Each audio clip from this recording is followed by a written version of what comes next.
हमारा टॉपिक है रिलीजन, धर्म, और वो पेपर फर्स्ट की यूनिट सेकंड का लास्ट टॉपिक है। जैसे कि हम लोग पहले भी चर्चा कर चुके हैं कि इस यूनिट में जो सोशल इंस्टीट्यूशन, सामाजिक संस्था करके जो टॉपिक है, उसमें हमने 4 संस्थाओं को पढ़ना था: परिवार, नातेदारी, शिक्षा और धर्म। जिसमें से हम परिवार, नातेदारी, शिक्षा ये 3 टॉपिक पढ़ चुके हैं और अब हमारा लास्ट टॉपिक चल रहा है धर्म।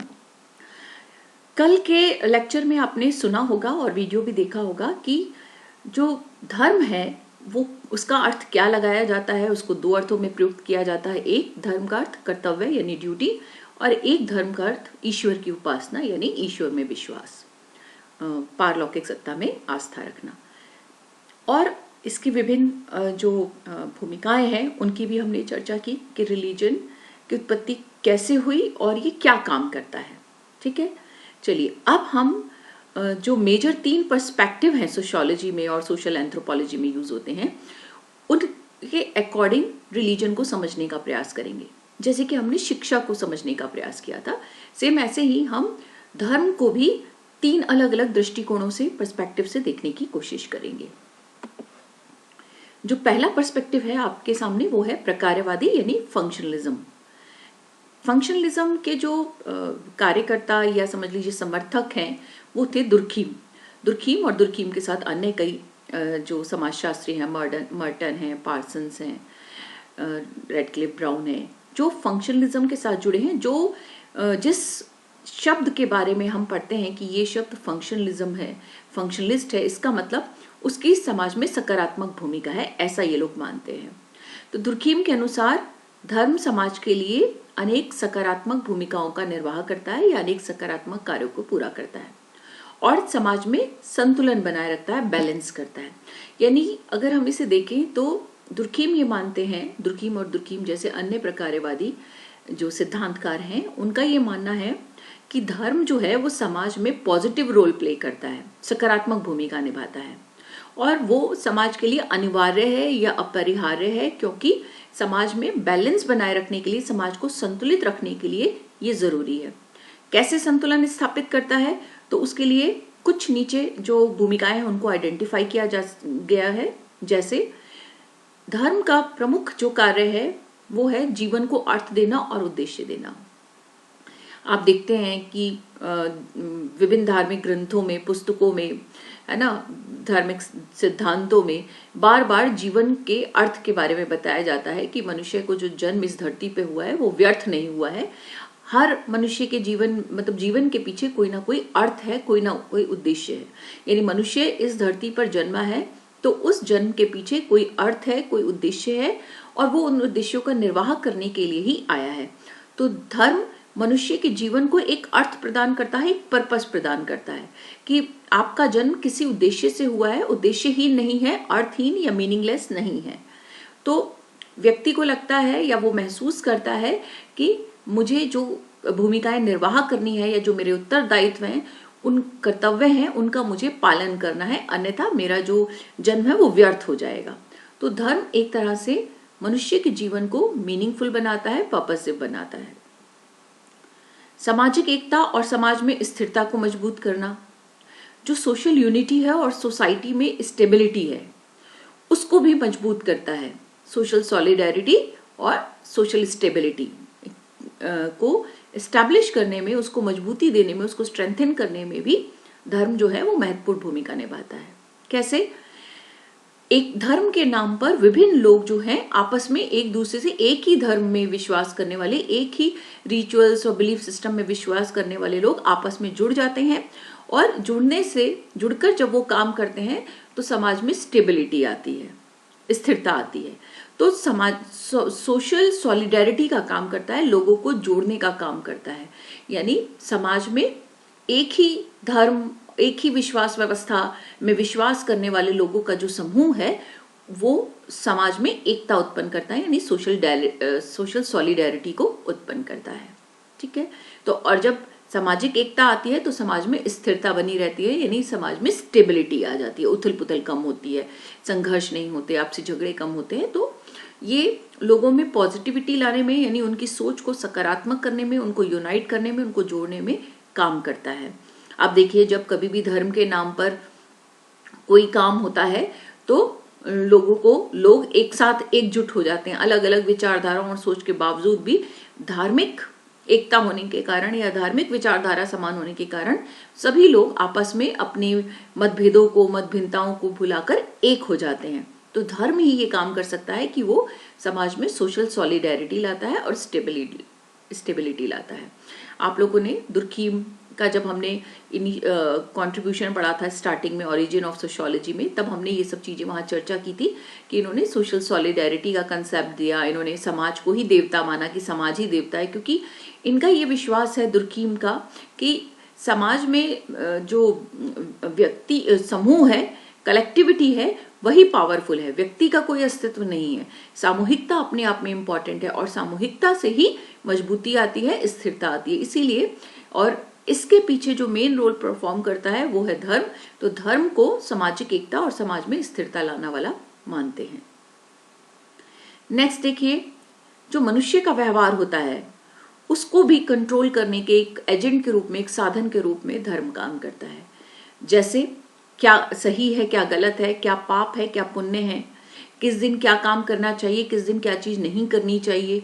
तो दिन के हिसाब से आप देखते हैं कई लोग जो हैं मंगलवार को शेव नहीं करते, दाढ़ी नहीं बनाते या नॉनवेज नहीं खाते, है ना।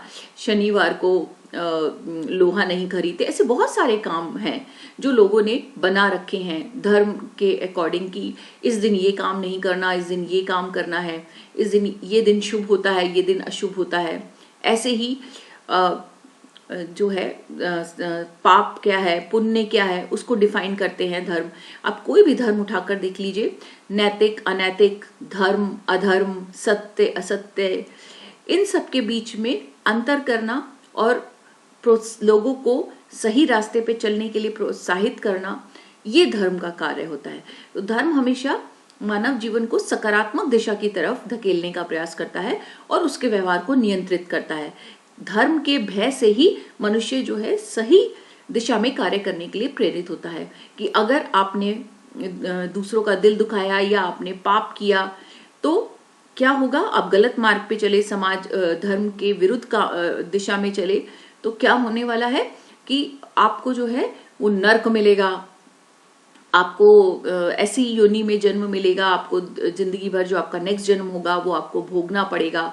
तो उस डर से कि हम अच्छा कार्य करें ताकि मनुष्य को नेक्स्ट जो जन्म मिले वो पॉजिटिव मिले और वो स्वर्ग में जाए, उसको मोक्ष मिले, वो उसकी आत्मा को ईश्वर में विलीन हो जाए, ये सब पॉजिटिव सोच के लिए उसके व्यवहार को नियंत्रित किया जाता है। तो मनुष्य के अंदर धर्म जो है एक फियर साइकोलॉजी जनरेट करता है, भय का मनोविज्ञान पैदा करता है, जिसके कारण उसका व्यवहार नियंत्रित दिशा में अग्रसर होता है। ऐसे ही शारीरिक और मनोवैज्ञानिक स्वास्थ्य को बढ़ावा देता है। शारीरिक और मनोवैज्ञानिक स्वास्थ्य से हमारा मतलब क्या है, फिजिकल एंड मेंटल हाइजीन। कैसे प्रमोट करता है धर्म कि शरीर, स्वस्थ शरीर में ही स्वस्थ मस्तिष्क निवास करता है, इस तरह के स्टेटमेंट है। तो शरीर स्वस्थ रहेगा, आप स्वच्छता के बारे में बताता है। आप कोई भी जो धार्मिक गतिविधि करते हैं, स्नान करके, स्वच्छ कपड़े में, स्वच्छता रखकर, जितने भी धार्मिक स्थल हैं आसपास आप स्वच्छता रखते हैं, जब आप पूजा उपासना करते हैं आप स्वच्छता का ध्यान रखते हैं। तो शारीरिक स्वास्थ्य के साथ साथ मानसिक स्वास्थ्य, अच्छा सोचें, दूसरों का बुरा ना करें, भला सोचें, अच्छे अच्छे कर्म करें, दान पुण्य करें, जरूरतमंदों की और गरीबों की सेवा करें। गरीबों की सेवा करना या जरूरतमंदों की सेवा करना ईश्वर की सेवा करना है। इस तरह से पॉजिटिविटी फैलाकर सकारात्मक जो स्टेटमेंट है उनके माध्यम से जो धर्म है वो शरीर और मन को स्वस्थ रखता है। योगा है ना, मेडिटेशन है, इन सबको भी प्रमोट किया जाता है धर्म में, और वो इन सब के माध्यम से शरीर और मन दोनों स्वस्थ रहते हैं। तो धर्म एक तरह से डायरेक्टली और इनडायरेक्टली हमारी फिजिकल और मेंटल हेल्थ को भी प्रमोट करता है। अगर आप दूसरों को माफ कर देना चाहिए, दूसरों की गलतियों को माफ कर देना चाहिए, माफ करने में व्यक्ति बड़ा बनता है ना, माफ करना बहुत अच्छा कार्य माना जाता है। दूसरों की बुराइयों को इग्नोर करें, मन में कभी बुराई ना आने दे। तो इस तरह की जो चीजें आती हैं उससे अगर आपका मन स्वस्थ रहेगा तो आपका शरीर भी स्वस्थ रहेगा। और जब आप स्वच्छता की ओर ध्यान देते हैं, शरीर को स्वस्थ रखते हैं, तो आपका मन भी प्रसन्न रहता है। तो मन और शरीर की जो स्वास्थ्य है उस पर भी धर्म इंपॉर्टेंट भूमिका निभाता है।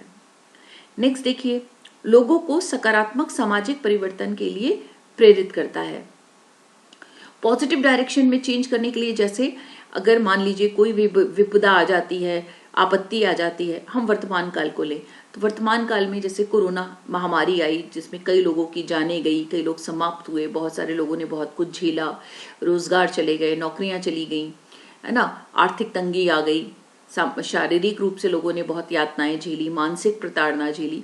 ऐसे में भी धर्म जो होता है वो पॉजिटिव सोचने के लिए लोगों को विवश करता है, पॉजिटिव की इस तरह का अगर परिवर्तन है तो चूंकि ये हमारे कर्मों का फल है, हमने प्रकृति के साथ छेड़छाड़ की या हमने जो है ईश्वर की अवमानना की, उससे रुष्ट होकर ऐसा हुआ है, उससे प्रकृति रुष्ट हो गई, उससे ईश्वर रुष्ट हो गए और उसके कारण ऐसा हुआ है।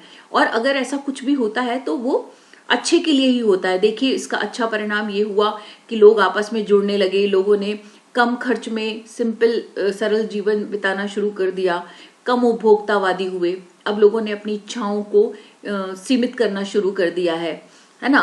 लोग घरों में रहते हैं तो परिवार को समय देना शुरू कर दिया है, परिवार के साथ समय बिता रहे हैं, अपने परिवार और नजदीकी लोगों को पहचान रहे हैं, उनके साथ समय बिता रहे हैं, उनसे उनकी घनिष्ठता बढ़ रही है। इस तरह का पॉजिटिव आंसर देता है। तो जो सोशल चेंज होता है उसके प्रति भी एक सकारात्मक सोच विकसित करता है धर्म। तो धर्म जो भी कार्य मनुष्य के साथ या समूह के साथ या समाज में होता है उसके प्रति एक सकारात्मक सोच बनाता है कि जो हुआ अच्छे के लिए हुआ, क्योंकि इसके परिणाम सकारात्मक है, जो होता है अच्छे के लिए होता है। इस तरह से आप देखिए, अगर हम ये जो हमने ऊपर फंक्शंस लिखे हैं, ये 5 फंक्शंस, 5 प्रकार है, ये जितने भी कार्य हैं ये मनुष्य में एक पॉजिटिव एनर्जी भरते हैं, एक सकारात्मक ऊर्जा का संचालन करते हैं, संचार करते हैं और एक सकारात्मक दिशा में काम करने के लिए उसे प्रेरित करते हैं। यानी वो हर चीज को, जो भी उसके साथ नकारात्मक भी होता है, उसको भी पॉजिटिव सेंस में देखने की सोच धर्म मनुष्य में विकसित करता है। और जब धर्म इन सब चीजों को हमारे अंदर विकसित करता है तो समाज में संतुलन बना रहता है, बैलेंस बना रहता है, व्यक्ति के तनाव को कंट्रोल करता है, व्यक्ति को तनाव नहीं आने देता। व्यक्ति अगर तनाव में है, दुख में है, परेशानी में है, तो जैसे हमने कल भी पढ़ा था कि मनुष्य की जितने भी अंतर्द्वंद होते हैं, है ना, तनाव है, कुंठा है, निराशा है, इन सबको भी वो सकारात्मक ऊर्जा प्रदान करता है और इन सबको कम करता है, मिनिमाइज करने का प्रयास करता है। आप देखिए जब भी तनाव में होते हैं, इवन विज्ञान भी जो है वो धर्म का कहीं ना कहीं सहारा लेता है और धर्म की भूमिका को एक्सेप्ट करता है।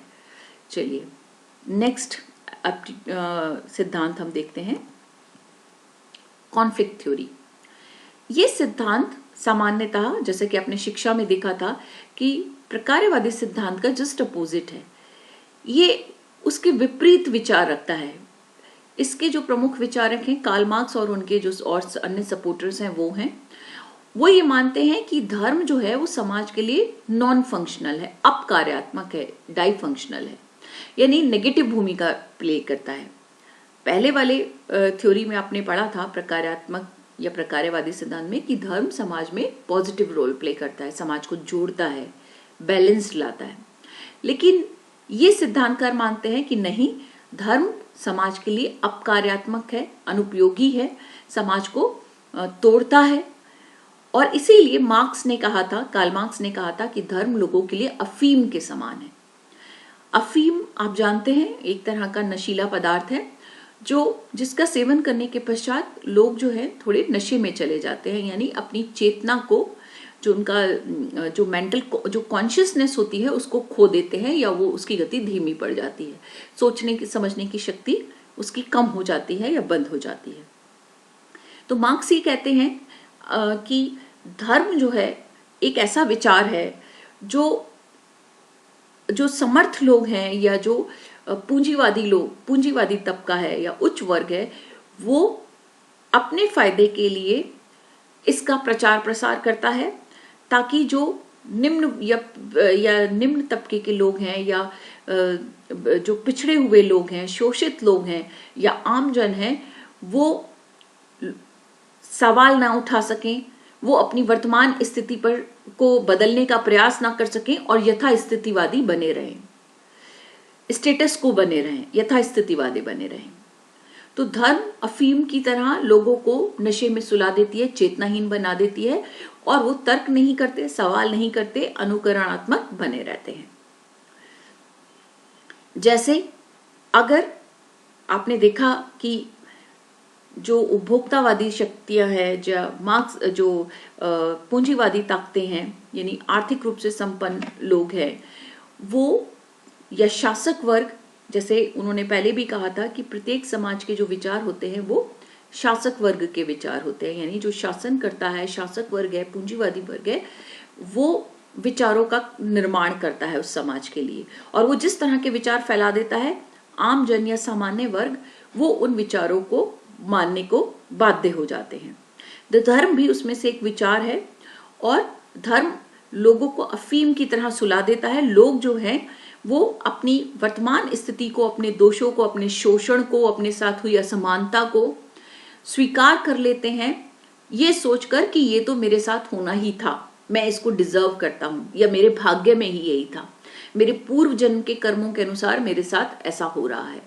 तो वो उनको यथास्थितिवादी बने रहने के लिए बाध्य करते हैं, ताकि वो बदलाव के लिए तैयार ना हो और अपनी स्थिति को बनाए रखें और उसी में संतुष्ट कर लें, उसी के साथ खुश रहना सीख लें। इसीलिए मार्क्स ने कहा कि धर्म लोगों के लिए अफीम है। Religion is the opium of the masses. आम जन के लिए, समूह के लिए, जनता के लिए अफीम का काम करता है, उनकी चेतना को सुषुप्त अवस्था में ले जाता है, सुला देता है। धर्म सामाजिक असमानता और संघर्ष को प्रोत्साहन देता है, बढ़ावा देता है। अभी जैसे मैंने कहा कि धर्म क्या करता है, समाज में स्टेटस को की स्थिति, यानी यथास्थितिवाद की स्थिति को बनाए रखने में मददगार होता है। तो जो असमानता है अमीर और गरीब के बीच, उच्च और निम्न के बीच, चाहे वो जाति के आधार पर हो, धर्म के आधार पर हो, आर्थिक आधार पर हो, शिक्षा के आधार पर हो, उस जो असमानता है, उस असमानता को जो है स्वीकार करने के लिए तैयार कर देता है लोगों को कि ये जो हो रहा है, ये जो शोषण है, असमानता है, आर्थिक, धार्मिक, सांस्कृतिक, भाषाई, आर्थिक के आधार पर, ये सब वाजिब है, वैध है और ये एक्सेप्टेबल है, स्वीकृत है। तो धर्म लोगों को ये मानने के लिए बाधित कर देता है कि जो भी है वो हमारे पूर्व जन्म का जो है परिणाम है। तो असमानता को बढ़ावा देता है धर्म। इसलिए मार्क्स और मार्क्स के जैसे अन्य सिद्धांतकार, संघर्षवादी सिद्धांतकार मानते हैं कि धर्म समाज में असमानता फैलाता है, समाज में संघर्ष पैदा करता है। एक धर्म अपने आप को सर्वश्रेष्ठ मानता है और दूसरे धर्मों को वो हीन दृष्टि से देखता है, तो इससे समाज में संघर्ष बढ़ता है। दो धर्म आपस में झगड़ा करते हैं, संघर्ष करते हैं, सांप्रदायिकता को बढ़ावा मिलता है। तो धर्म समाज में असमानता और संघर्ष को भी प्रोत्साहन देता है। यह निर्धन जनसंख्या को इस बात के लिए आश्वस्त करता है या उन्हें स्वीकार करवाने को मदद करता है कि उनकी इस स्थिति के लिए उनका भाग्य या उनके कर्म ही जिम्मेदार है।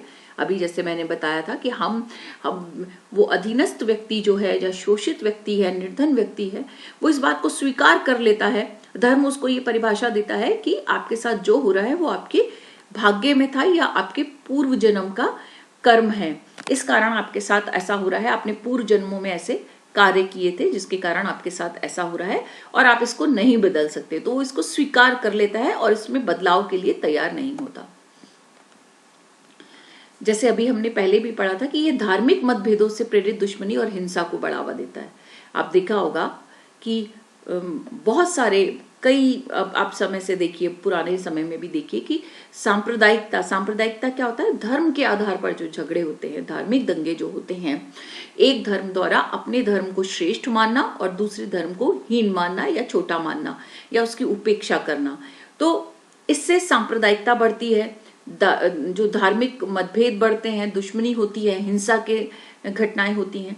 तो समाज में धर्म जो है सांप्रदायिकता को बढ़ावा देता है, जबकि देखा जाए तो सभी धर्मों में समान शिक्षा दी जाती है। सभी धर्म ईश्वर एक है ऐसा ये कथन दिया जाता है, लेकिन उसके बावजूद भी धर्म जो है वो समाज में हिंसा को बढ़ावा देता है, उनमें विभिन्न धर्मों के बीच संघर्ष उत्पन्न करता है, दुश्मनी पैदा करता है, क्योंकि हम अपने को श्रेष्ठ और दूसरे को हीन मानते हैं। सुपीरियरिटी और इंफीरियरिटी कॉम्प्लेक्स की भावना जनरेट हो जाती है, जिसके नाम पर समय समय पर आपने बहुत सारे ऐसे उदाहरण अखबारों में, मीडिया में देखे होंगे कि धार्मिक दंगे होते हैं, धार्मिक उन्माद के कारण सांप्रदायिकता होती है, ये सारी चीजें। तो संघर्षवादी सिद्धांत मानता है कि धार्मिक मतभेद होना या धार्मिक भिन्नता होना भी समाज को तोड़ता है, समाज में विघटन की स्थिति पैदा करता है और समाज की एकता या उसके विकास के सामने खतरे पैदा करता है।